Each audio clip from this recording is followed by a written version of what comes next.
Dasturimiz davom etadi. Sportning shaxmat turi bo'yicha O'zbekiston kasaba uyushmalari federatsiyasi kubogi uchun respublika musobaqalari tashkil etildi. 3 bosqichda o'tkazilgan turnirda 12 mingdan ortiq korxona, tashkilot va muassasalarda faoliyat olib borayotgan mehnatkashlar ishtirok etdi. Musobaqaning respublika bosqichiga esa ularning 56 nafari yo'llanma oldilar. Bahslar tafsiloti hozirgi lavhamizda.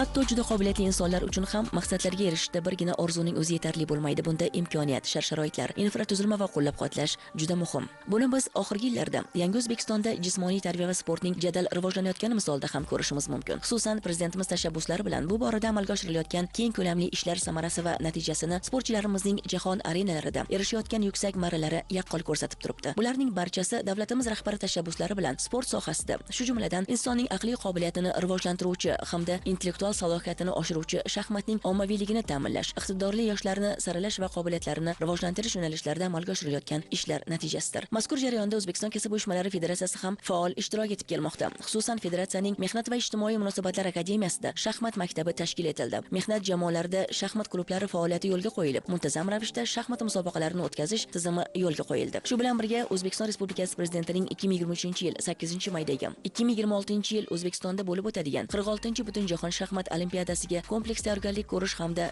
shaxmatni ommaviy harakatga aylantirishga oid chora-tadbirlar to'g'risidagi qaror ijrosini ta'minlash maqsadida O'zbekiston kasaba uyushmalari federatsiyasi kubogi uchun ayollar va erkaklar o'rtasida shaxmat bo'yicha respublika musobaqalari tashkil etildi. O'zbekiston kasaba uyushmalari harakatining 120 yilligi oldidan O'zbekiston kasaba uyushmalari federatsiyasi tomonidan Sport vazirligi va O'zbekiston shaxmat federatsiyasi hamkorligida tashkil etilgan mazkur shaxmat musobaqasi 3 bosqichda o'tkazildi. Xalqaro shaxmat federatsiyasining amaldagi qoidalariga muvofiq o'tkazilgan mazkur musobaqalarning 1 va 2 bosqichlari Qoraqalpog'iston Respublikasi, viloyatlar va Toshkent shahridagi 12 mingdan ortiq korxona, tashkilot va muassasalarda faoliyat yuritayotgan 85 ming nafardan ortiq mehnatkashlarni qamrab oldi. Quyi bosqichlardagi bellashuvlarda g'oliblikni qo'lga kiritgan havaskor shaxmatchilardan 56 nafari musobaqalarning respublika bosqichida ishtirok etish huquqini qo'lga kiritdilar. Davlatimiz rahbarining sportga, jumladan shaxmatga e'tibori tufayli keyingi paytda mamlakatimizda shaxmat ommalashib bormoqda.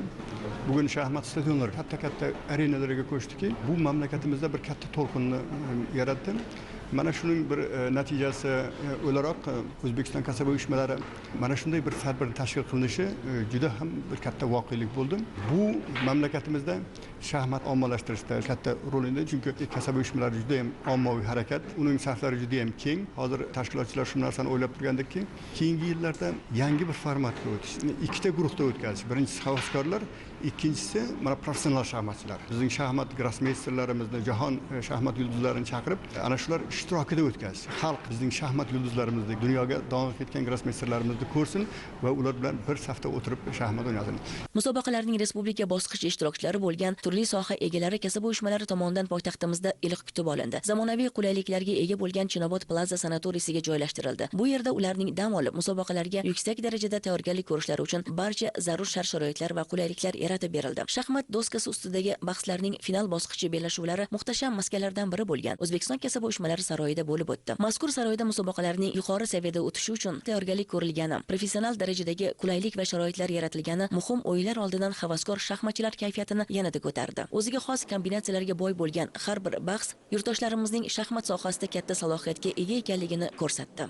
Nihoyat nufuzli hakamlar hay'ati tomonidan musobaqaning respublika bosqichi g'oliblari to'plagan ochkolar soniga qarab aniqlandi. Tantanali ravishda tashkil etilgan taqdirlash marosimida musobaqaning 56 nafar respublika final bosqichi ishtirokchilariga O'zbekiston kasaba uyushmalari federatsiyasi tomonidan maxsus diplom va Chinobod Plaza sanatoriysida dam olib, salomatliklarini mustahkamlashlari uchun bepul yo'llanmalar topshirildi. Shundan so'ng 3-o'rinni qo'lga kiritgan havaskor shaxmatchilarga 30 million, 2-o'rinni qo'lga kiritgan ishtirokchilarga 40 million, 1-o'rin sohiblari bo'lgan g'oliblarga 50 million so'mdan pul mukofotlari va medallar topshirildi. Men Qoraqalpog'iston Respublikasi Taxatash rayonining sport maktabida trener bo'lib ishlayman. ishlayman. Men prezidentimizga juda minnatdorchiligimni bildiraman. O'shunday shaxmatni rivojlantiruv, yangi bo'yicha chiqargan qarorlarni juda qattiq quvonchliman. Bu qarorning meni o'rinlanuvi ta'minlanmoqda.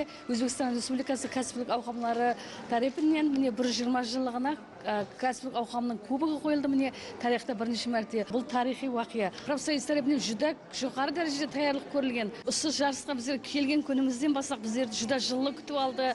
Біздерді Чинабад плаза, санатория, мейманханасына жайласты. Бұл жерде жүда шариғатлар жүда жоғары дәрежеде шахматпен шұғылдану үшін шахмат доскалар, сағатлар, әмме шариғатлар жаратылған. Біздерді әммесінен жүда қатты қуаныштымыз. Әмде осындай бірінші мәрте өткеріліп батырған профсоюздің кубогына қатынасқаныма жүда қуаныштымын. Әмде бірінші орын алып, осы есте қаларлық міне бірінші мәрте өткен жарыста бірінші орын алғаныма жүда қуаныштымын. Мен ойлаймын, осындай жарыстар көптеп өткерілсе, әйел қызларымыздың шахматты шаңырағында ең жайдыруға, ұлыма шахматтың ең жайып ғалабалесуіне жүда қатты сенемін. Kayfiyatlarim a'lo darajada. Oddiy ishchiman. Bunday katta musobaqalarda birinchi marta qatnashishim. Men tumanda, viloyatda mana respublika bosqichida ham birinchi o'rinni oldim. Men hayotimda birinchi marta nufuzli musobaqada ishtirok etdim. Bundan xursandman. Bunday imkoniyatni yaratib bergan prezidentimizga rahmat. Hakamlar hay'ati qaroriga ko'ra, erkak va ayollar o'rtasidagi musobaqalar yakuni bo'yicha umumjamoa hisobida eng yuqori natijani qayd etgan Toshkent viloyati jamoasiga O'zbekiston kasaba uyushmalari federatsiyasi kubogi taqdim etildi.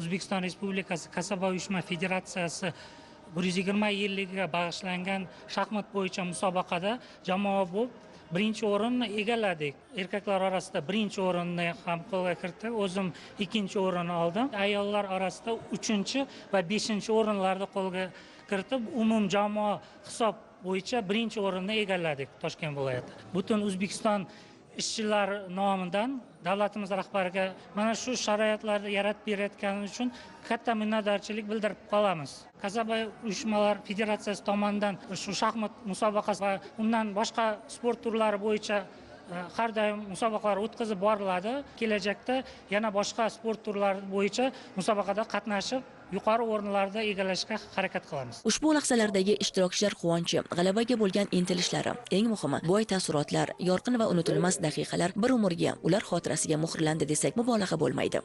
Taqdirlash marosimi davomida taniqli san'at ustalari tomonidan ijro etilgan lirik kuy-qo'shiqlar, ona vatanga muhabbat, sadoqat va faxr tuyg'ulari tarannumi ishtirokchilarga yanada jo'shqin kayfiyat baxsh etdi. Bu hali hammasi emas, katta sport bayramiga aylangan musobaqalardagi quvonchli onlarni Toshkent shahri bo'ylab tashkil etilgan maroqli sayohatlar yanada boyitdi. Musobaqa ishtirokchilari Yangi O'zbekiston bog'ida bo'lib, Mustaqillik monumenti poyiga gul qo'ydilar. Toshkent City majmuasiga uyushtirilgan sayohatlar ham qiziqarli bo'ldi. 3 kun davom etgan sport bayrami har bir ishtirokchi hayotida o'ziga xos unutilmas xotiralarini qoldirish bilan birga, mehnat jamoalarida shaxmat o'yinini keng targ'ib etish, bu borada ommaviylikni oshirish hamda ishchi va xodimlar orasida yangi iqtidorlarni yuzaga chiqarishga munosib hissa qo'shdi. Oldinda esa O'zbekiston kasaba uyushmalari federatsiyasining mazkur jarayonlar sur'atini yanada oshirishga qaratilgan yana yangi tashabbus va loyihalari kutib turibdi.